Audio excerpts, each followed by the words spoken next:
All right, so I got some coffee. It's a beautiful Saturday morning. My wife is graciously taking my son to the playground.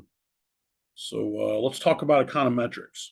So, in particular, what I want to talk about is the concept of model specification.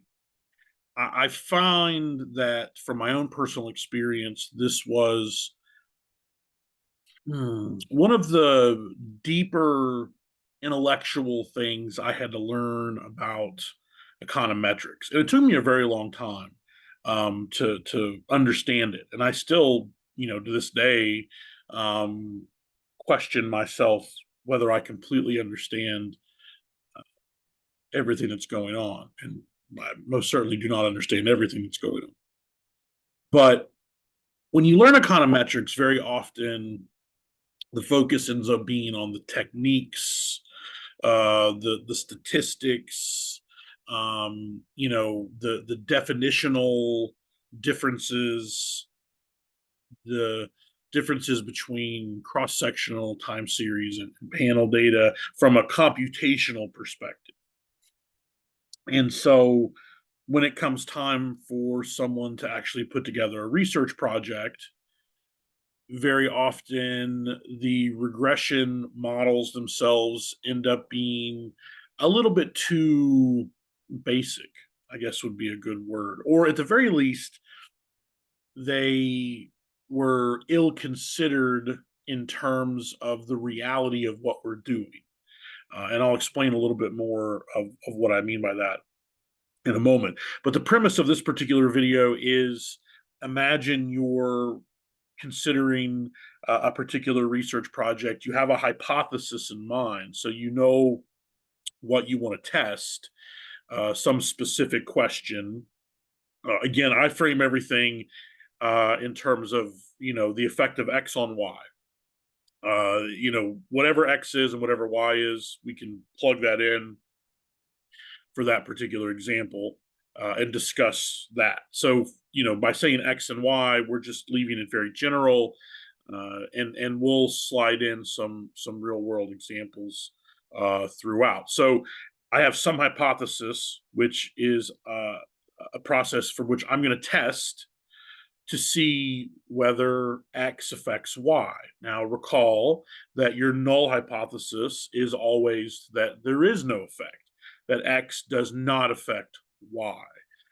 We can create hypotheses that have particular directional components to them, meaning that I might test a hypothesis that X does not increase Y or X does not decrease Y.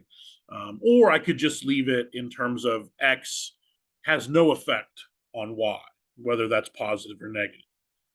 That's the simplest form of hypothesis test. That's usually the way that economists think about it.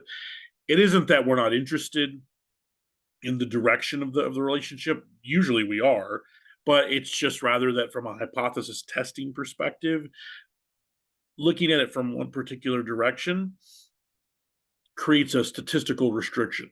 And so by simply using what we call the two-way test, we're testing both sides potentially of the marginal effect, we alleviate that potential problem. So you have a hypothesis in mind, you want to test it, and then you start to dig into the data that you're going to use to try to test this particular hypothesis.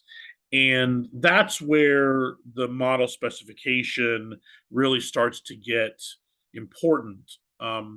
Not just once you sort of have the data in mind, but also when you have a hypothesis in mind, because then you can start specifying a particular model. But that there's sort of the specifying a model before you get data, and then there's going to be specifying a model after you get the data. Very often, when folks first get into kind of econometric analysis, they think that all of their decision making is going to occur before they get the data. So you have a model in mind, you specify a model, you get the data, you run the model, bing, bang, boom. But that's not what we do. We specify a model, sort of hypothetically, to be true, before we get data, and then when we get the data, and we learn more about the data, and we perform some statistical analysis of the data, maybe not necessarily regressions, but just looking at the data, visualizing the data. We might change the specification of our model so that the final specification of our model is informed not simply from our prior understanding of the data, but also our posterior understanding of the data as well. So, model specification, what should you be worried about? Uh, let's dig in. So, the way that I like to frame this particular question is to first start out and ask ourselves, what are we doing here? Uh, I like to think about there being essentially two types of econometric models. There are descriptive models. These are models in which the point of the regression is to measure the extent to which various variables affect an outcome variable of interest. So, for example, GDP. Maybe we're interested in GDP, and what we're interested in is to what extent do the classic assumed components of GDP lend themselves to the actual GDP measurement. So we have consumption, investment, government spending, and then net exports there on the end, X minus I. And so in this particular model, I know all of these components feed in to what GDP ultimately is, and I'm interested in the extent to which those various factors seem to be correlated or maybe even causally related if I feel strong enough about the relationship to GDP. So or any other variable. We would just refer to this as a descriptive model, where all variables used in the model are put there in service of predicting the dependent variable. So the goal is about predicting output in this particular example, predicting GDP.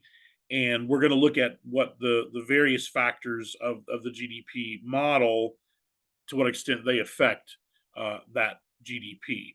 So sometimes you refer to this as model fitting. So we're trying to describe the behavior of the dependent variable. So the dependent variable is sort of the focus of our study. It's not really anything on the right hand side. It's not really any of the independent variables.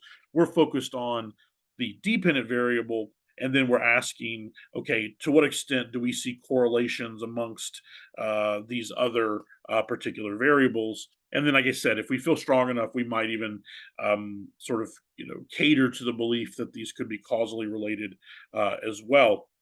Usually, what we end up caring about in these particular models, especially, is that we want the coefficient estimates to themselves, beta 1, beta 2, beta 3, beta 4. We want these to be statistically significant. The reason why we want them to be statistically significant is because if they're not, then that means they're not doing a good job of explaining the left hand side.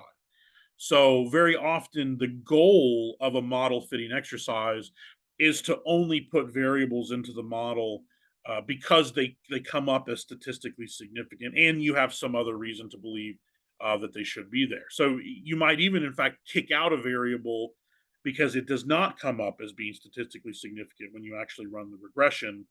And the reason why you would do that is because you believe uh, that that it has no descriptive power to the outcome variable of interest. And so, because we care about statistical significance, we also end up caring a lot about R squared in these models. Um, in a moment, we're going to talk mostly about causal models because that's usually what econometrics is interested in. And with causal models, R squared usually becomes more diagnostic. It's not really a particular goal is to get a high R squared. Whereas for these sort of model, that's what we call model fitting, right? I mean, what's R squared, right? R squared is the extent to which the stuff on the right hand side explains that on the left hand side. So, for us to have a good fitted model, we want a high R squared, right? And we would accomplish a high R squared by sticking variables into the model that are statistically significant. That's going to cause our R squared to go up. So, that's one kind of particular type of model. Very often, these types of models are used in forecasting.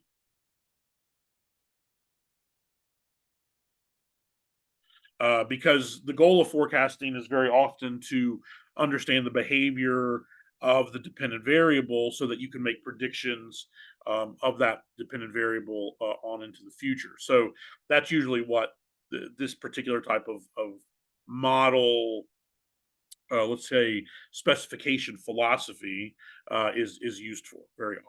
So again, with econometrics, certainly there's a significant amount of forecasting involved in econometric analysis, but for economists, there's not as much forecasting going on as you might think, because in economics these days, we're typically much more interested in causal models.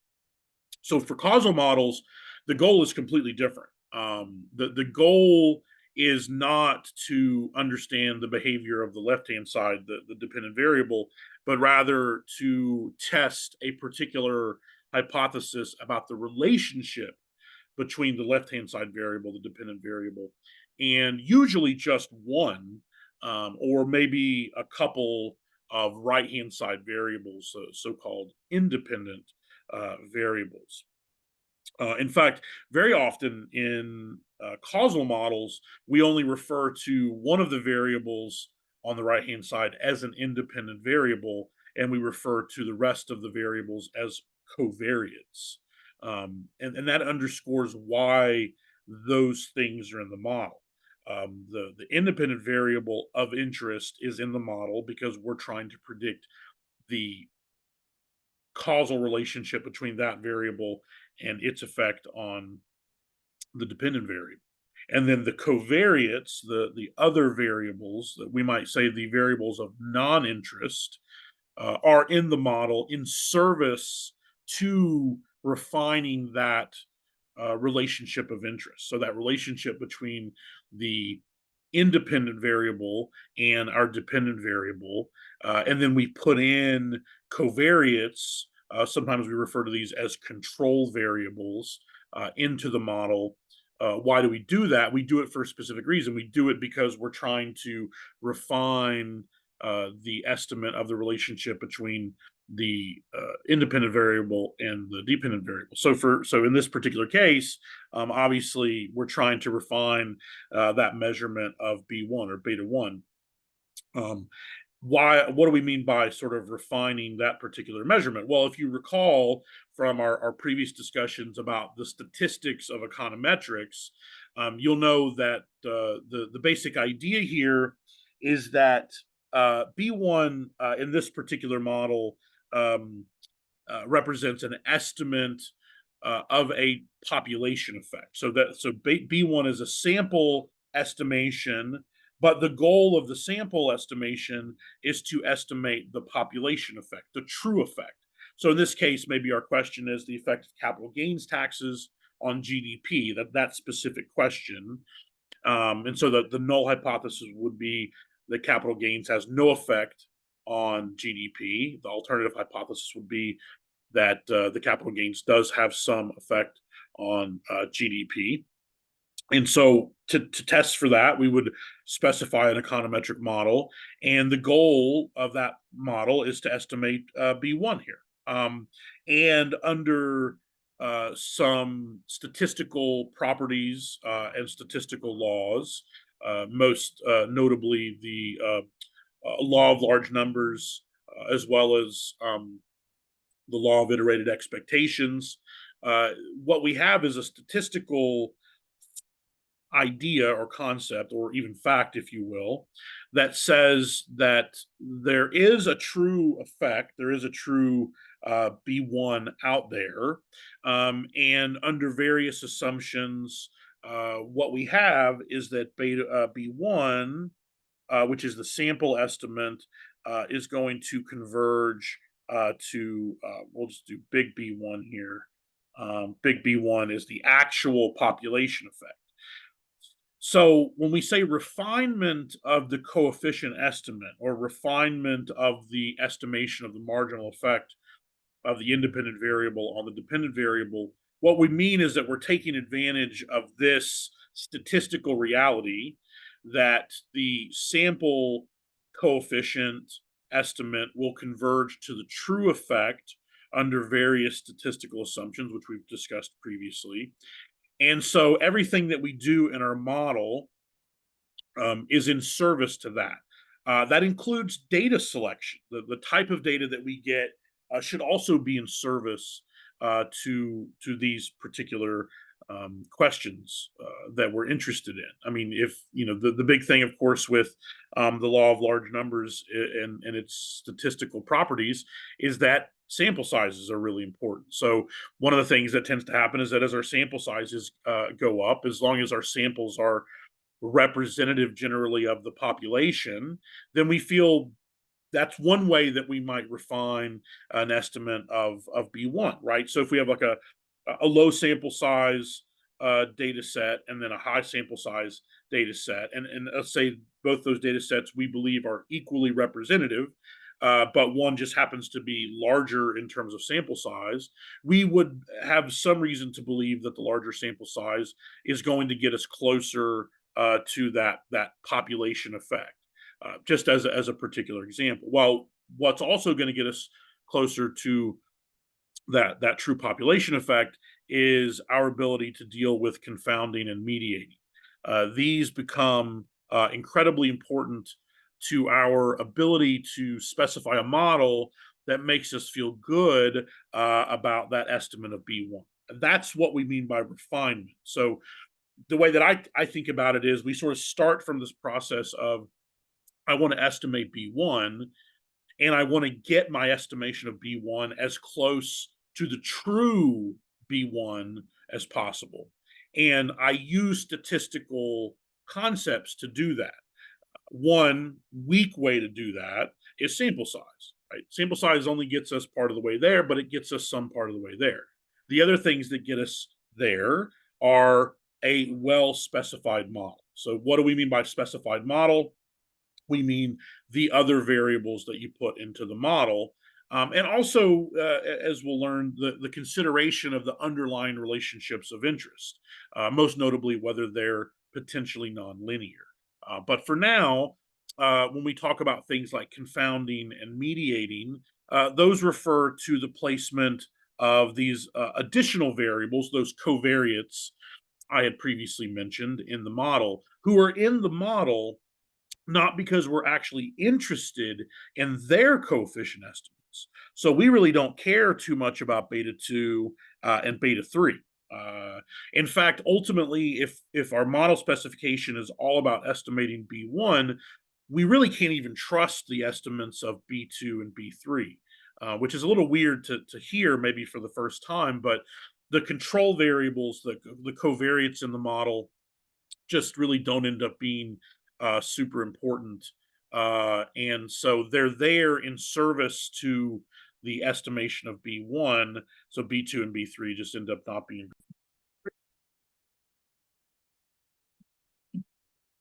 Yeah, and so in fact, a lot of research in terms of econometric methods nowadays has found that the actual coefficient estimates on variables that are put into a model specifically for control purposes to reduce confounding or mediating, that in fact the coefficient estimates on those, the beta 2 and the beta 3 here, B2 and B3, may not even necessarily be accurate in terms of their particular causal effect on GDP or on the dependent variable, in this case GDP.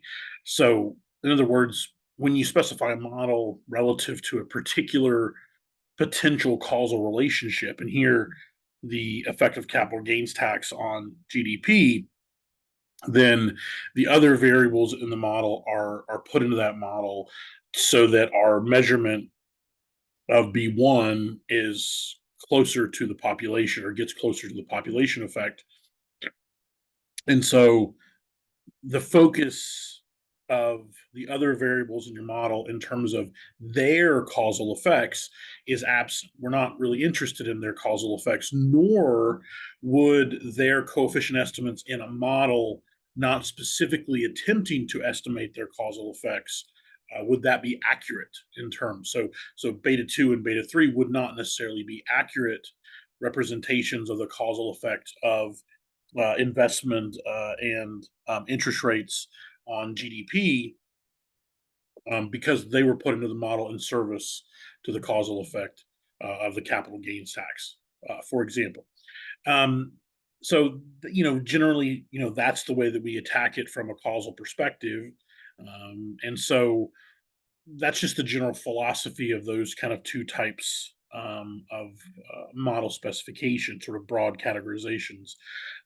In causal models, to give a little linkage here between the descriptive models, for example, R squared is less important.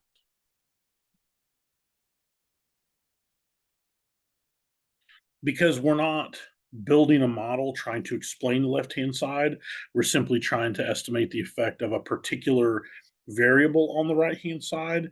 Then R squared, which is that goodness of fit measurement, just simply is less important. And so we still may look to the R squared for other diagnostic reasons to compare models maybe, but at the end of the day, to sort of draw a distinction between um, descriptive models, model fitting models, versus causal models, is that, for example, R squared is less important. We're interested in causal models in the statistical significance of the B1 estimation, and its marginal effect, both in terms of its sign, whether B1 is negative or positive, and also its magnitude. So if it is statistically significant, what's the direction of that relationship, and how big is that relationship? That's, of course, what we're interested in. So because in economic research, most of the focus ends up being on causal models, and also because when it comes to descriptive models, um, most of what I said kind of covers it. You still have the problems inherent of using ordinary least squares. So a lot of the same stuff that we'll talk about here can apply also to descriptive models in terms of issues like heteroscedasticity or even nonlinearities. But we're going to sort of frame it and focus it a little bit more on sort of the causal world. So, what are the issues that would get in the way with our goal of estimating that coefficient, that marginal effect of an independent variable on a dependent variable? Luckily, the number of things that could be wrong from a categorical perspective is, somewhat limited.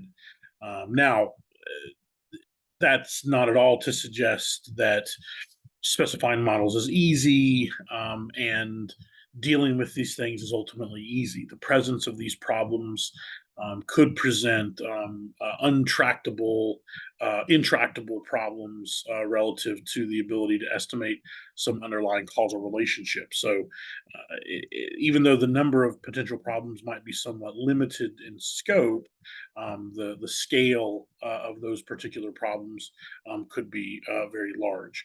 So we're going to talk about kind of the main ones, the things that are most important just for the general thought process of doing economic research. Again, there are further issues that we could explore within the scope of these particular issues. We're going to kind of look at this from a surface level perspective. And also, there could potentially be other issues. We're going to focus on sort of the main kind of starting point issues, the things that you really have to make sure you're covered before you worry about, some of those additional problems. So again, where this comes from ties back to the statistical properties and assumptions of ordinary least squares.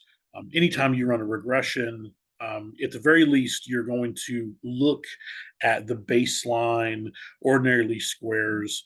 Regression, you may end up doing some other regression technique, maybe weighted least squares, or fixed effects models in terms of panel data.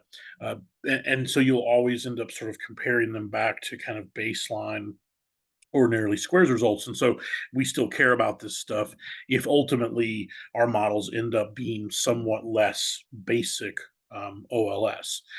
So OLS is blue under those Gauss-Markov assumptions. What does that mean? Well, best means efficient. And for our models to be efficient, we need them to be homoscedastic, or we need them to lack heteroscedasticity. Heteroscedasticity. In the context of time series models, we also have the problem of autocorrelation, which can lead to a loss of efficiency as well.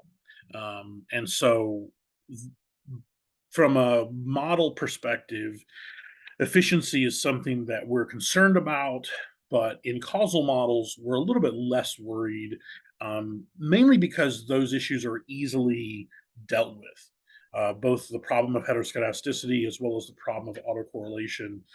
We know how to test for those things. We know how to deal with them for the most part. Again, you can have both heteroscedastic and autocorrelation problems that are very difficult to deal with. But generally, we have a roadmap for how to deal with those. The L in blue stands for linear, so best linear unbiased estimator. It could be the fact that the underlying relationship of interest is nonlinear in the real world. So the population marginal effect might in fact be nonlinear, and so we would need to deal with that in some way. So the basic way you can sort of think about, my sort of clinical view of running regressions is that we refine that measurement, that estimation of that variable of interest, its coefficient estimate. And in doing so, we are concerned about whether we are, first off, able to use ordinary least squares to estimate those causal relationships. And then, if not, why are we not able to use basic ordinary least squares? And what are we going to use, and why are we going to use it? And then, of course, what do we still have left to be concerned about, even after we've taken various precautions? So, my view of this is that you come up with a question, you think about the sort of specification realities of that particular question. What are likely, to be some statistical issues that you're going to deal with? Then you get the data. You look at the data. You sort of, do a little bit of investigation, especially into the variables that are going to show up in your models. Then you sort of specify a particular model based of all of those things. By the way, another big place or area that you're going to be informed as to the specification of your model is, what have previous studies in this particular area done? What have they relied upon? What are the stylized facts in the whatever field your research happens to fall into, and what have people done previously? That's a very sort of important and straightforward way for you to inform your specification decisions. And then beyond what has past research done, and past research is certainly going to incorporate what we refer to as sort of systems understanding, or administrative understanding, meaning that you understand the data generating process to some extent, and you sort of understand how that process works. For example, in my own research on state and local fiscal issues, one of the things I've had to do is educate myself on how budgets are created and are implemented, and what causes them to either match the forecasts that are being done, or not match those particular forecasts. So actually understanding how the budgets come to be in our past, and understanding how that process may be different in different states, or different localities. So that sort of understanding is important. It informs specification in many circumstances. When I select the variables to control for in my models, looking at in questions of public finance, my knowledge and understanding of how public finance operates certainly informs my decisions as to how to specify these particular models, especially in the context of control variables. So very often in public finance papers, you'll see if we're looking at spending or revenues on the left-hand side, you'll very often see things like, state personal income. You'll see population. You'll see the sort of demographic variables like age of the sort of general age of the population, or youngness of the population, prime age population, so on and so forth. And so institutional knowledge becomes incredibly important to your ability to specify a good model. So it's not just the statistics, it's also your understanding of how the underlying data generating process works that becomes incredibly important to how you specify and think about your model. Um, Last, but certainly not least, in fact, most concerning for a causal model is the issue of bias. Best linear unbiased estimator. Unbiasedness is crucial to our ability to make any sort of causal declaration from our underlying regression. If we have concerns over bias in our coefficient estimates, it essentially renders our models causally inept, I guess, if you want to put it that particular way. And so that ends up being the main focus of model specification, is how to deal with the potential bias that could show up in the context of the question that we're trying to understand. In the context of just the basic kind of statistical math of what linear regression does, just to kind of remind you, if we have a model where we're trying to estimate beta here, in a regression of regressing y on x with, we're often going to refer to a vector of controls.